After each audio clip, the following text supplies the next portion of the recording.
Good morning, dear Minister. I'm glad to see you during this short interview at TOGETAIR Climate Summit. My name is Zofia Vanet and I represent Politico. I'm a journalist in Brussels. I had the pleasure to talk to you over a month ago. It was just after the Russian Federation invaded Ukraine. At that time, I suppose it was your first visit to Brussels after this event when all ministers for energy from all member states were considering what could be done in this difficult situation and how the European energy market should change and what should be the reaction of the member states to this event.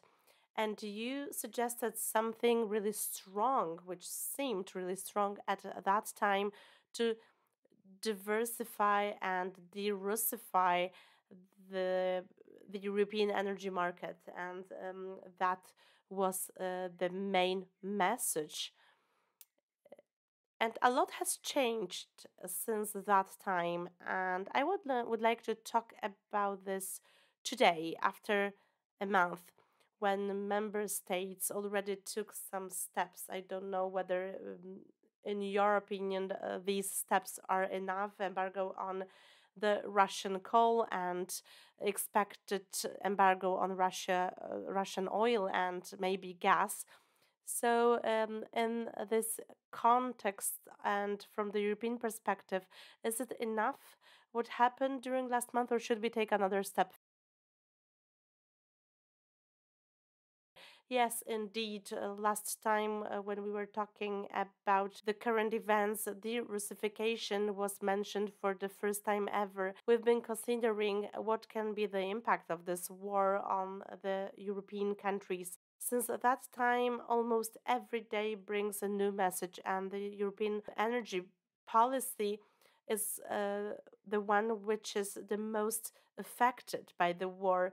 And I think that the situation is highly turbulent in terms of the number of plans and changes. Last month, we've been talking about the Russification roadmap. We were talking about the supposed dates of 27th of on or 30th. This is what Ursula von der Leyen proposed, and now the Russification will happen here and now. These are all steps being taken on the level of individual member states and in solidarity by all member states together. We have already sanctions uh, postponed a bit in Poland. A relevant act has already been enacted. So in Poland, this is forbidden to import coal from the Russian Federation, and oil will come as the next package, hopefully without any interim period, because this interim period gives moment of delay. If we're ready to take this decision now, it doesn't matter whether we take it now or in a month. Of course, it will have its economic impact. The sooner, the better, because in this situation, it's a matter of life and death, of peace and war. Now, oil and gas and coal help to finance the war. So, from our European perspective, it is very important to phase out the Russian carbo hydrocarbons. We will be in, and solidarity is needed because we will be in the very same situation. We will be in the same situation in terms of energy policy, and we will face the same challenges, financial and economic, which will allow us to think about investments in full solidarity. We are in a good situation as Poland, as we are ready for uh, phasing out Russian gas. Thanks to our connection with Denmark, we will import the Norwegian gas in cooperation with Lithuania or Slovakia. Thanks to this European network, we ready and prepared for derussification. Our LNG port capacity has been expanded, and they will be expanded even more next year. And all that provides us with a certain level of energy security. So the um, if we stop importing Russian gas, we have relevant infrastructure and we are ready to face that challenge. Some European countries are even 100% dependent on the Russian gas. And for example, in Denmark, the prime minister comes from the Green Party, and some time ago they decided to go back to the nuclear power for the next 10 years. And these are decisions which are being taken now, and such decisions are expected by Ukraine and by us as Poland, as immediate neighbor of Ukraine, and as an expression of expectations from Ukraine. We know that the European Union supports member states in development of ambitious plans in order to resign from the Russian oil and gas as soon as possible. We've been talking about the situation with Gazprom last year. So the Russian Federation started this energy war with Europe much earlier. So the situation with Gazprom, it was just the first sign before this war. So we were blackmailed in the last quarter, on the verge of the fall and winter this year. It's highly interesting what you're talking about, this interim period, because I understand that Poland, as the Polish government uh, announced a few weeks ago, that they will undertake some steps without any delay.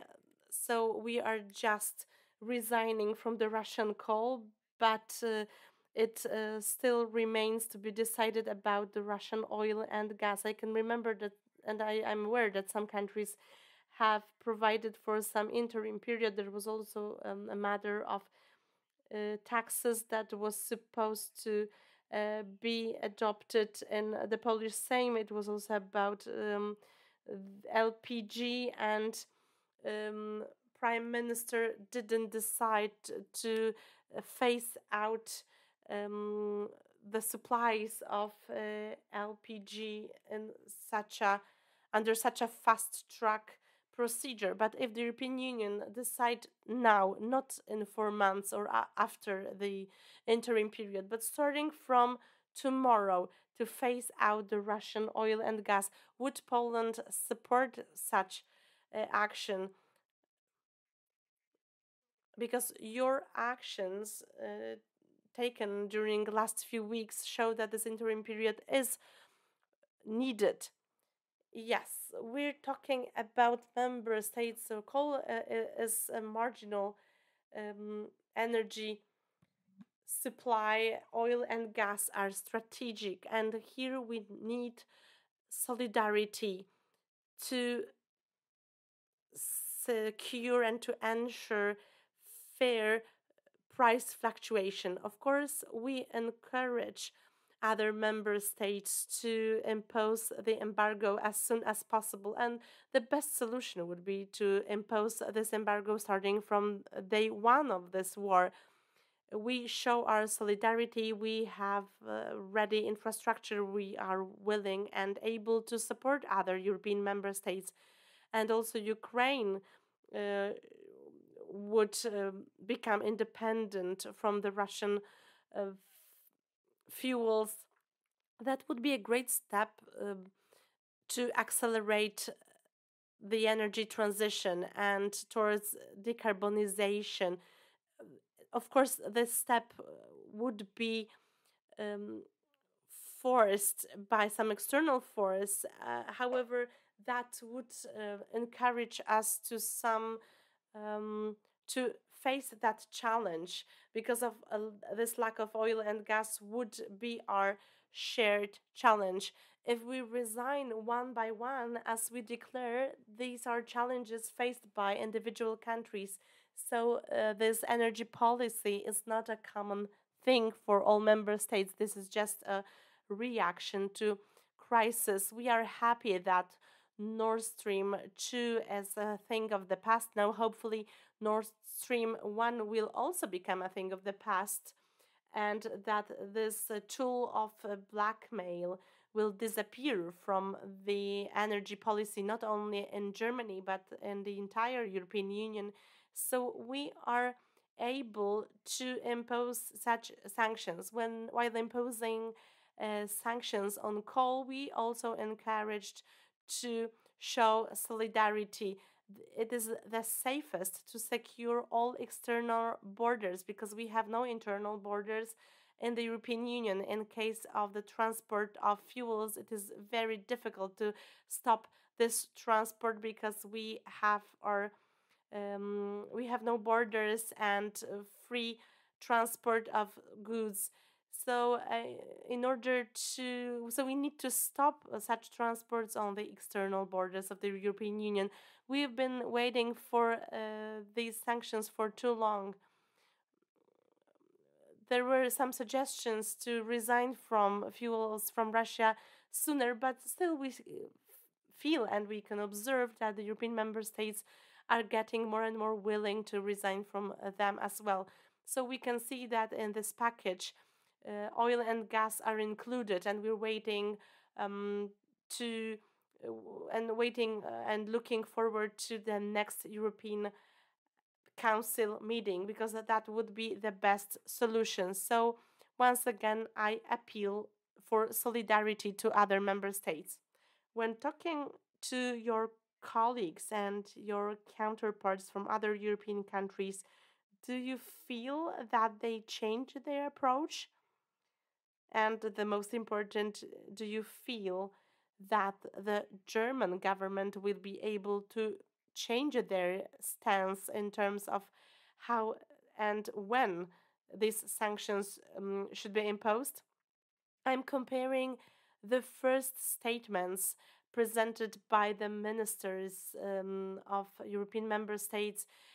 They stressed their readiness to send humanitarian aid and to accept refugees, but they were not too radical when it comes to their approach to energy policy. The member states were not aware how long will it take, and what will be the impact on individual economies in the European Union. Lithuania, Latvia, and Estonia announced total phasing out of the European fuels. Belgium took a step which would be very difficult in the past, would have been very difficult in the past within the Green Party. So there were some announcements of suspending the project, which didn't change a lot in terms of policy for now. But this project has been closed. It disappeared from the German policy, and starting from the 24th of February, it's a matter of just a few weeks. So, still, we can see that member states are not too radical. For example, Germany, and it is very difficult to arrive at solidarity within the European Union without Germany. A lot depends on their statement. So we, as immediate neighbor of Germany, we encourage them to take decisive steps and to go further. The phase of analysis is too long, and the German side should start acting. In case of oil, the the Germans will need to take a very important decision, and they cannot flood us with cheaper products. So, from our perspective, this solidarity is of high importance. We know that the European Union is discussing this matter with Germany, and they show examples and they encourage them to de-Russification. We are in a direct contact with the European Minister for Energy, and we support them in all possible aspects.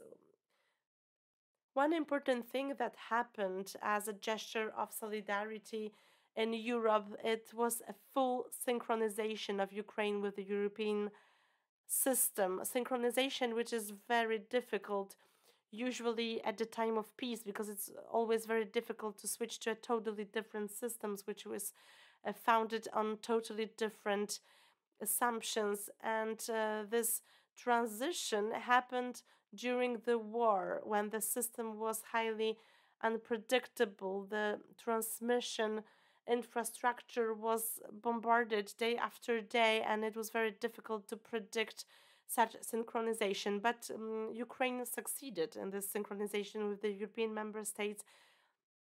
The member states at the beginning of the war thought that it might appear to be a threat to the European system, but I think that now all member states are act in full solidarity, and all countries which are direct neighbors of Ukraine, uh, they accepted Ukraine as part of this system, which gives a totally different context in terms of the energy policy and security, as Ukraine may transmit their energy to the European system and the other way round. So that gives us a totally different starting point for transition. And last question with regard to climate, as we're meeting just in the middle of TOGETAIR climate summit. During last years, especially from my perspective, so from the European perspective, these were years devoted to fight for better climate policy. The European Green Deal and all policies related, they were supposed to lead to climate neutral Europe. Over last month, everything has changed. Also, at this level, and instead of our Green Deal and ambitions, we're talking about energy security. Do you think that these two things are exclusive? Because some countries have declared that they will not only go back to coal, but they will not phase it out as soon as they were supposed to do before the war started. So, what is your perspective? Today, in many member states, um, they need to decide whether they will go for the Russian oil or coal. And this is question that they ask to themselves. But this is not a Polish question. Energy security has been always our priority. That's why we decided to phase out coal in 2049 and to make this transition gradual. So, from our perspective, it is not any revolution as it is aligned to our priorities. In many member states, the situation imposes some changes on their path to climate neutrality. So, in some years, they will probably need more coal, as they will not have an access to the Russian gas. So I think that the coal will be their choice. From our perspective, we have prepared a review of the climate policy, and one of the most assumption of This update is to increase the share of renewable energy sources. As Poland is achieving the objectives related to renewable energy sources faster than we predicted, we need more of it, and we can produce more. For that purpose, we want to make onshore wind farm act more flexible. We want to boost the capacity of offshore wind farms as well.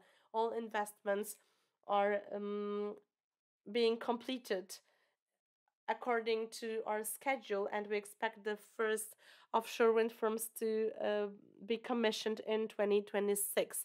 So, renewable energy in our energy mix will be an important step towards our energy security, and it can be perceived as an element of diversification, and this is how we perceive it. What should be revised? Up to now, we've been not talking about energy security, and many member states um, have inscribed the import of renewable energy sources from other countries. So, the import of renewable energy, and here the Russian Federation has great ambitions with regard to hydrogen and other renewable energy supplies. We might become dependent on renewable energy supplies, but coming from countries which we um, which we don't want to have in our mix. So I think that diversification will be the priority also within the policy of decarbonization and diversification.